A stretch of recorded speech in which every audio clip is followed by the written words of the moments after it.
estilo vintage, que recupera épocas passadas, ganha espaço no comércio e estimula a criação de produtos que dão um toque sofisticado ou humorado para casa ou para o seu negócio.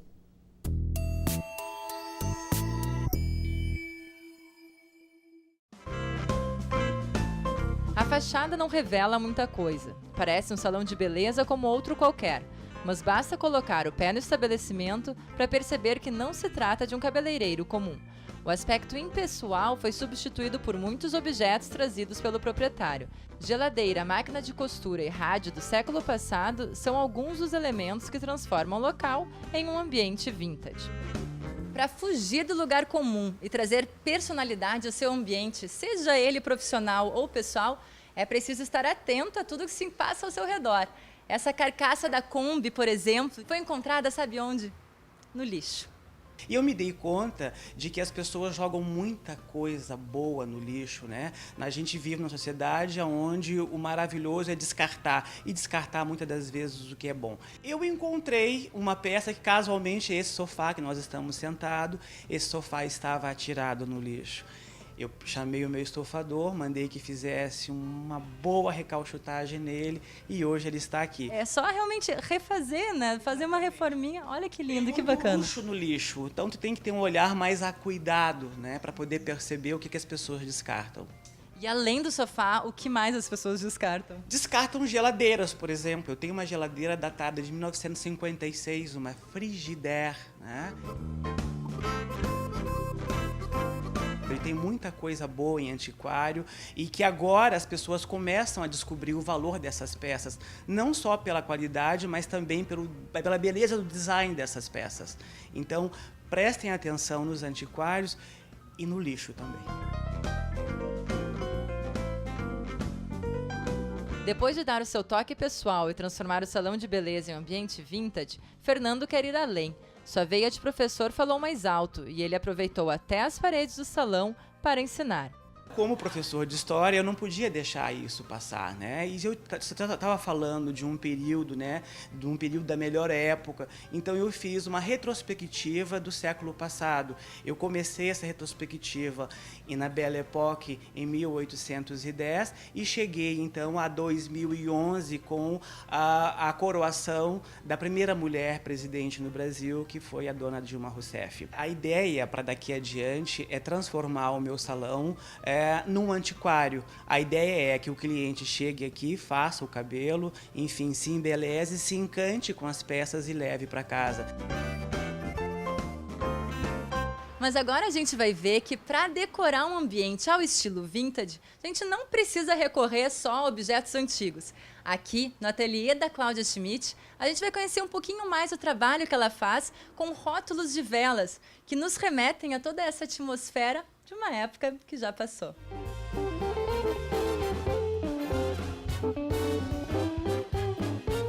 A primeira linha que a gente pensou em fazer foi exatamente a mais clássica da linha de alimentos, que são essas latas, tem 3 tamanhos, vocês podem ver os rótulos todos são de frutas, pescados, leite condensado. Depois começamos a passar para uma parte mais icônica, que é o quê? O Campbell's, que todo mundo conhece, o chiclete. Depois nós partimos para essa linha que foge um pouco do rótulo vintage, aquele tradicional que eu estava te falando, o clássico, mas em função da lata, continuamos dentro do mesmo estilo. Essa aqui é uma linha toda que nós chamamos de Rust. Ela é toda inspirada em latas de óleo, da linha da Harley Davidson, uma coisa assim. Ela na realidade ela é enferrujada naturalmente, ela ficou meses enferrujando para chegar nesse ponto, então ela é totalmente vintage. Essa linha aqui que está sendo lançada agora, aqui já tem uma pequena diferença, que é o seguinte: nós atravessamos o oceano, fomos para a Europa, nos inspiramos basicamente assim no Provençal, muito no Provençal francês. Bem bucólico mesmo. Sabe, assim, fundos brancos, gerânios, alfazemas, lavandas, toda essa coisa que remete diretamente à Provence, né? Ela pode ser usada em qualquer ambiente, Porque embora sejam rótulos de frutas, de alimentos, de pescados, o que for, é uma linha até assim bastante masculina, para muitos homens gostam, né? Então ela pode ser para escritório, para sala, para onde a pessoa quiser dar um toquezinho vintage na casa. E se alguém tem ainda alguma dúvida se este estilo está na moda, Cláudia responde. O retrô é uma coisa que pode até baixa um pouquinho e tal, volta com mais força, mas nunca deixa, sempre tem os adeptos, tem quem goste, as pessoas nunca deixam de curtir aquilo ali.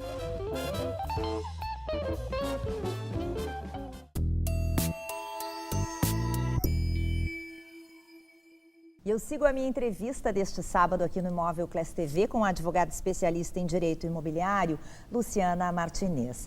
Hoje nós estamos conversando sobre o convívio de moradores e animais de estimação.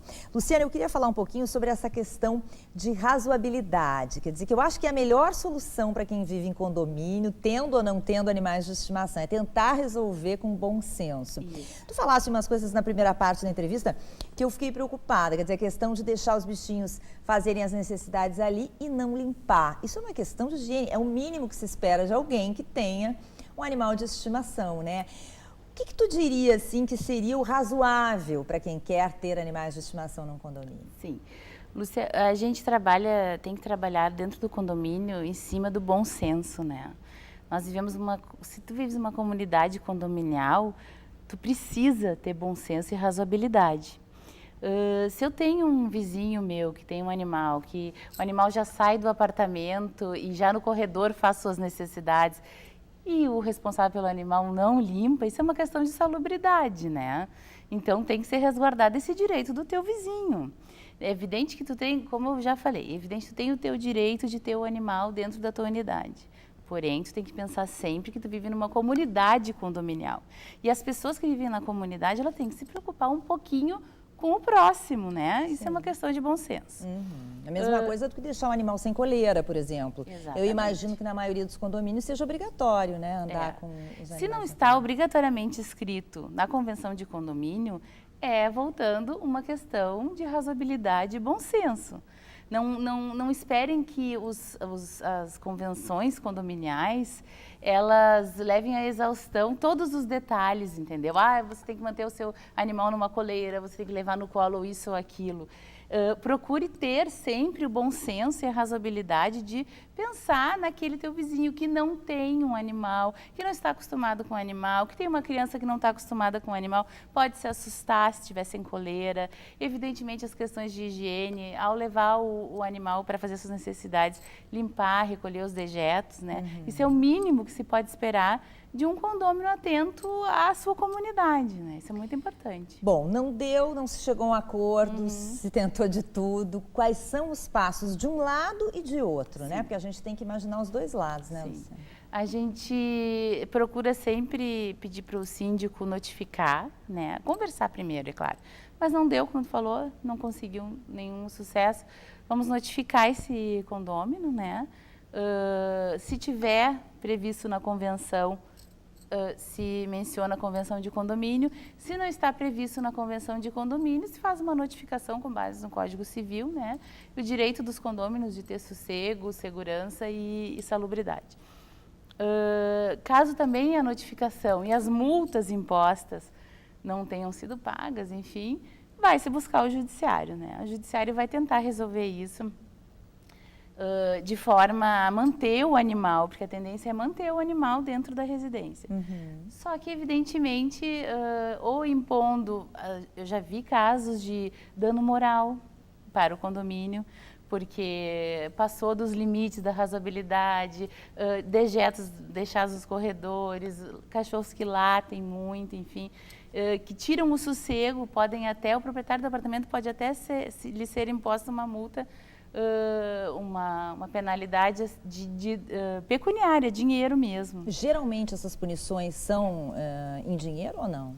Pode ser em dinheiro. Se for uma questão de barulho incessante e que tenha causado dano, que pode ser considerado um dano moral, geralmente pode ser aplicada uma sanção de dinheiro, pagar dinheiro mesmo, danos morais financeiros, né? Pagar 10 mil, 20 mil reais.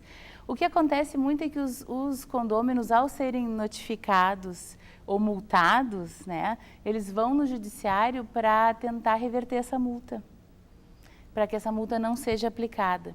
Por isso que é importante o síndico também ter a comprovação desses fatos. Não são meras alegações dos condôminos dizendo que o cachorrinho late o dia inteiro, ou a questão dos dejetos, não.